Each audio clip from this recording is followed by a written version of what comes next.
now that I've gone to check in on all the new recruits, I suppose must be time to come and check on the people from the bunker. So I also need to tell them a few things, including do it because we're building a bridge to his lighthouse, and also the hospital. I need to sort of think about this actually. I'm going to take a breath real quick because I've been walking for quite a while, but hospital.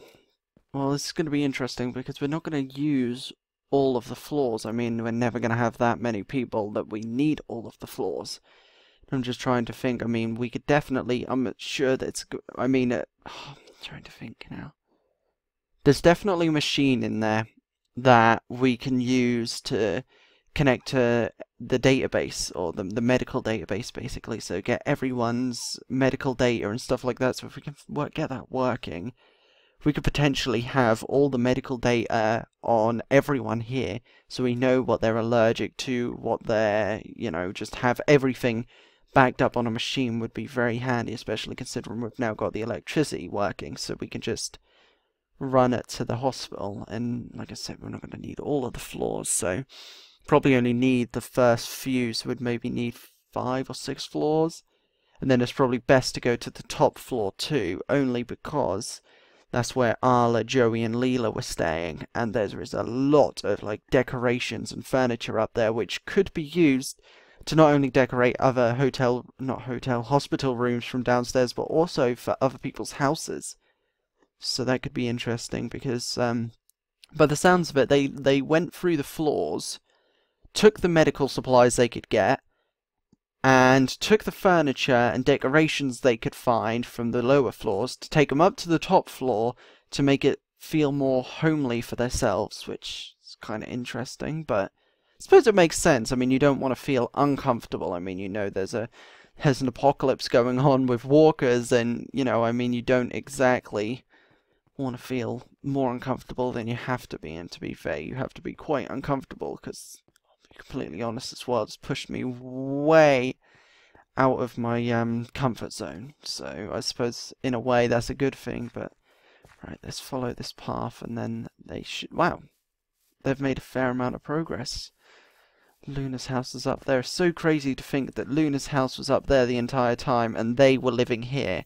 So I suppose she's probably not going to be very happy that there's people living right at the bottom of her house, but, you know, there's got to be limits to what she can do now. I mean, she's not going to be able to do half the stuff she could do before. And actually, before I go in, okay, you two, Hugo, Gypsy, I want you two to be careful, because there is a bigger dog.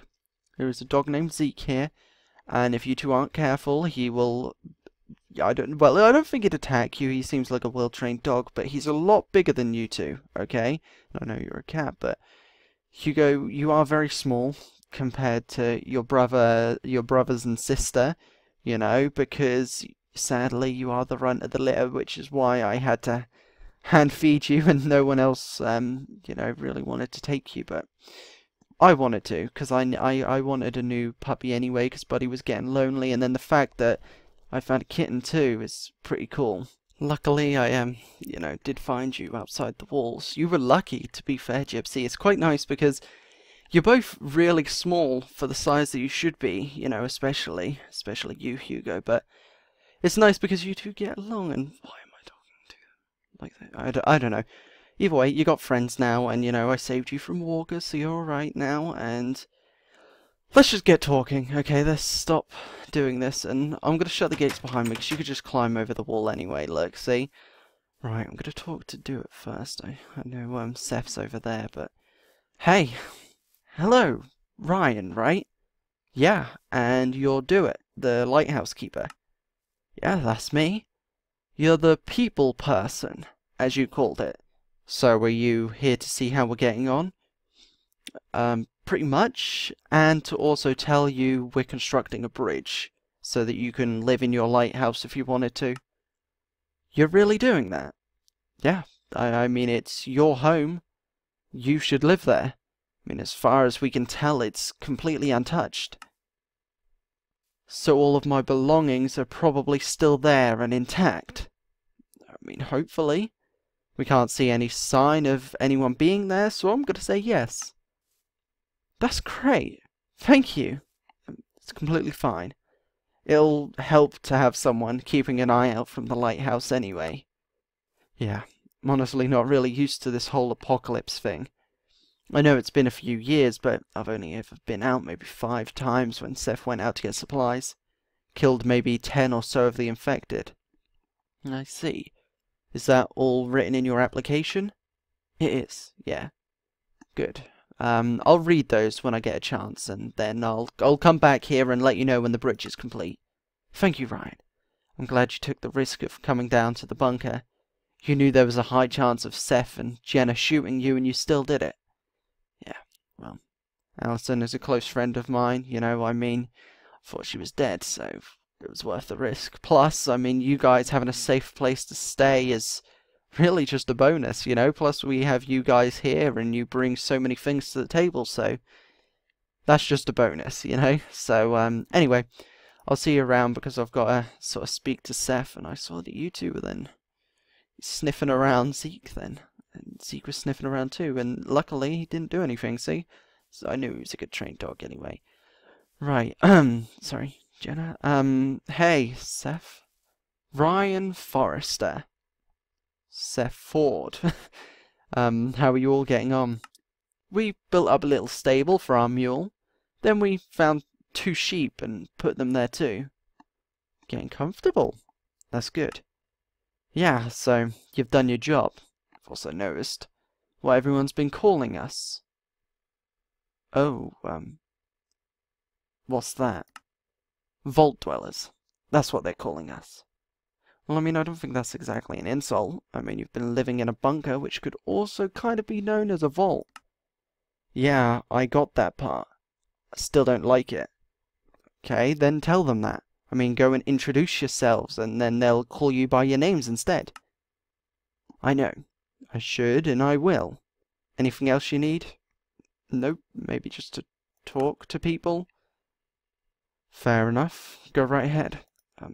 Thanks, I guess. I've already spoke to do it, but, I think I'm gonna come and see about the mule, actually, and...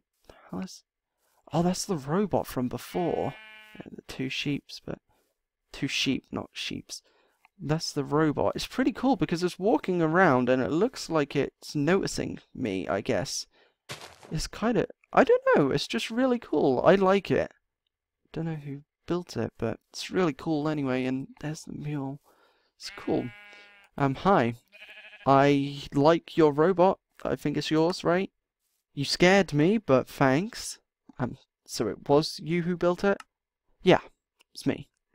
I'm a scientist, but I'm also a big fan of robotics. The robot is called GRAVES. Obviously, we call it Graves, though. Okay, fair enough. What does it do? Or is it just a robot that walks around? Analyzes data, DNA, that kind of thing. We tried to formulate a cure many times, but nothing ever worked out. The infected carry a disease unlike any other I've seen. Has similarities to the flu, but simple or modified flu vaccine did nothing to the live host. All the data we've collected is inside of Graves. Okay, I'm not going to pretend I completely understand what you said, but for the most part, I get what you're saying. I get that. You're just a kid. I wanted you to understand anyway. Did you see the mule? The one right in front of you? Yeah, even Seth mentioned it. Did you notice that it's missing its back legs? Wait, it is? No, Oh! Yeah, you made it robotic once. Yeah, we found the mule while we were out on a supply run one time. It was pretty much dead, and honestly I'm not sure exactly what happened to her, but both her legs were severed. She must have been only a few weeks old at the most. Seth would have left her, but my love for life won the argument. I vowed to look after her and, sort of nurse her back to health. Had to use most of my rations to do so, but eventually she got better. Her wounds healed, and then I was able to begin working on prosthetics. I used wood many times before. Now that she won't grow anymore, I was able to make her robotic ones. I used what will be easiest to explain as pads to connect with her nerve endings. That way she can have at least enough control of her movement to be able to walk. Decided to name her Nasu. Oh, That's really cool.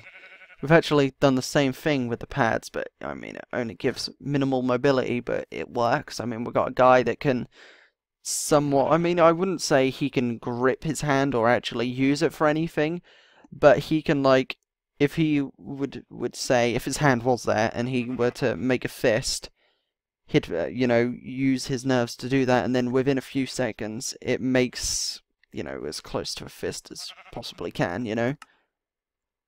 I see, and who managed to work that out? Oh, that was a man named Dane and a woman named Amelia. He's a blacksmith and she was an engineer.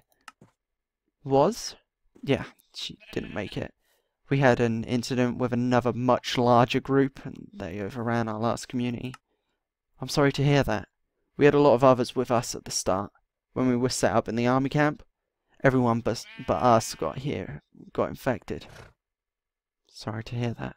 Seems all we can say to each other is that, but it's a common saying now, the word sorry. I bet. Well, it's been nice talking to you. I need to get back to feeding these animals. Yeah, no problem at all. You too. Graves is pretty cool too. I really like him. I wonder, there could be... I know she's a scientist and she's pretty useful in her own right, but I mean, the fact that she can make robots could be pretty interesting. I mean, we could speak to her about maybe working on some turrets or something that we could put on the walls that can maybe notice the walkers instead of the humans, so it basically just kills. And I don't know, that'd make a lot of noise. I don't think we should do that. I don't know. I feel like having someone that's into robotics like that could be pretty handy, especially for prosthetics and things like that, especially considering Jim just lost his leg, and I mean, he's using sort of like a peg leg at the minute. Are you two coming? You're taking forever. I know you guys are small and you don't walk as fast as me, but you're taking forever. But anyway, okay. Could definitely come in handy, even if she just made like little toy robots for people. I mean, there's loads of kids here that I'm sure would be happy with toy robots, so I'll talk to her about it, see what she says. You two really need to keep up, you're so slow. Right, let's come up over the bridge again. Luckily, we finally cleaned the roads. It took us long enough, but we had to dig out all the muck, and then we had to re-cement everything, and it was just... I say cement, it wasn't cement, but, it's easier to say that. Got rid of all the grass and all the weeds and everything, so... Everything's looking pretty good, and then we've rebuilt this as well, because this was collapsed.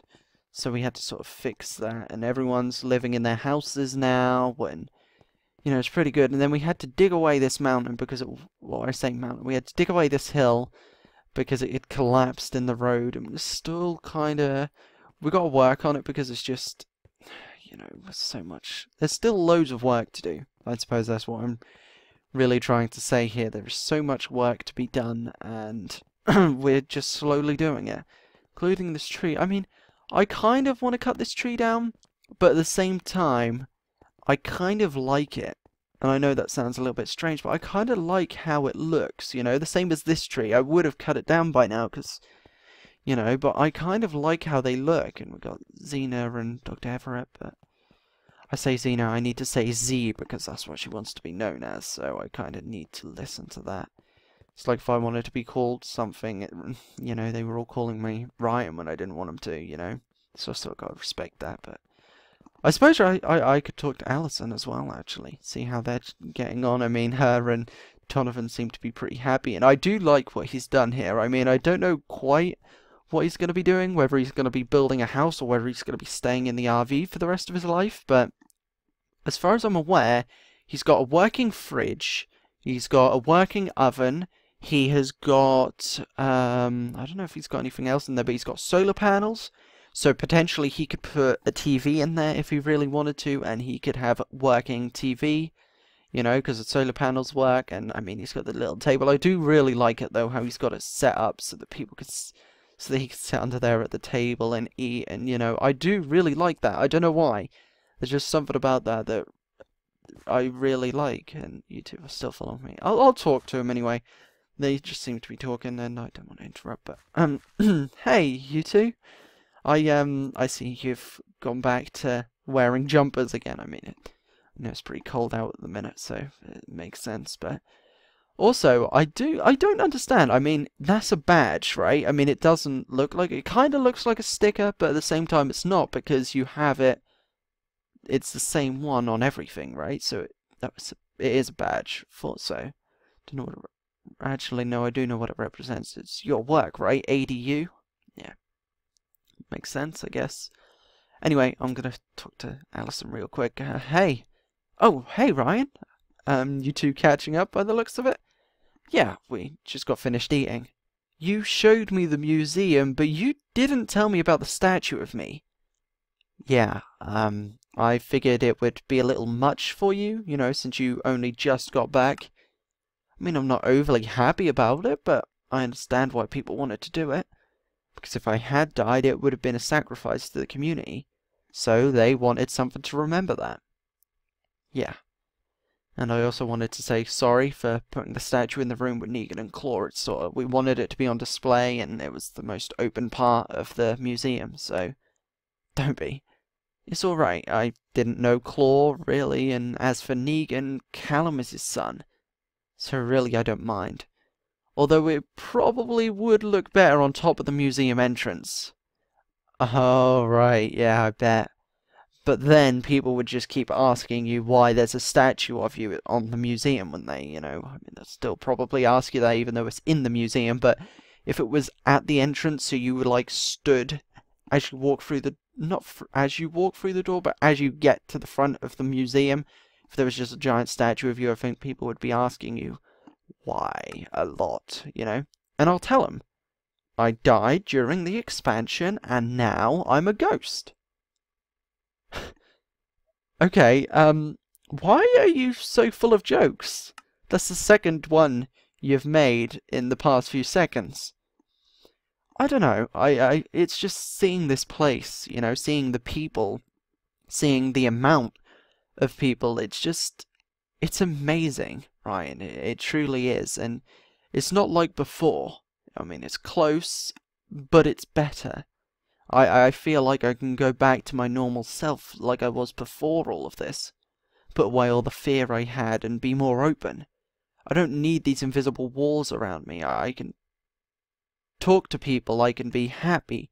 All the other communities we've lost, it's all brought us to this point. It's made us realise what works and what doesn't. Yeah, I'll agree, it's been a hard few years, and it's going to continue to be hard, but it's going to be a little bit easier. Yeah, but the nice bit is having a home to come back to. Somewhere safe and warm with people you know and care for. Somewhere away from the actual world. Exactly, but anyway, are you happy with your job, or would you like another one? I don't mind it. I mean, handling agreements with other communities is a pretty good job to have. At least I'll always know what's going on. Might even get another job, so I have something to do while I'm not meeting or talking to other people. What kind of jobs are open? I mean, there's a lot, really. I mean, you can train to be a hairdresser, you can train to be a blacksmith, you can train to be a tattoo artist if you're good at art, you know, you can wait tables. There's so many jobs that you can go from having to be trained for to just, you know, going about your business normally, and, you know, like waiting tables is a fairly simple job. So pretty much everything is open. I think I might try and get a job at the Yin Yang. It'd be nice, you know, seeing loads of people together and just being a part of that. Then I'll speak to Emmett and Lou, you know, let them know. That'd be great, thank you. Yeah, it's not a problem. Anyway, it's my turn to watch Clara, you know. Emily is going to the hairdressers to train, you know, that's what she's trying to do now. Oh, is that what she's doing? Yeah, Julia is actually training her. It's not quite what she wanted to do before, you know, sort of wanted to be before, but she's enjoying it, you know, as much as she can. What did she want to be before? I mean, it wasn't quite one thing she wanted to be. I mean, really, she just wanted to sort of have her own business that made the world a better place. You know, help the homeless, make a difference, just help in general, you know, just make things better. She's pretty much done that. Maybe not the way she wanted, but she did it. What about you? What did you want to be? Honestly, I had no idea before. You know, I didn't really want to do anything. I mean, there were things I liked, but nothing I wanted to do, you know? And now, look how far you've come. You're finding people and bringing them to safety, making sure they're settled and comfortable here. That's what you do. When you compare that to not wanting to do anything before, that's all you could have asked for. Yeah, I'll agree. We're doing a lot better than some people, so yeah, it's pretty good. Yeah. Also, do you mind if I stop by the cafeteria later? Maybe catch up some more and spend some time with Clara? Yeah, that is absolutely fine. All you need to do is just call my name and I will meet you. Yeah, literally just walk into Hillbourne, shout my name, and I'll come out and meet you, yeah? Right, sounds good. I'm gonna leave you two be now, and I'm gonna get back to Hillbourne. And I'll see you both later, right? Okay. See you around.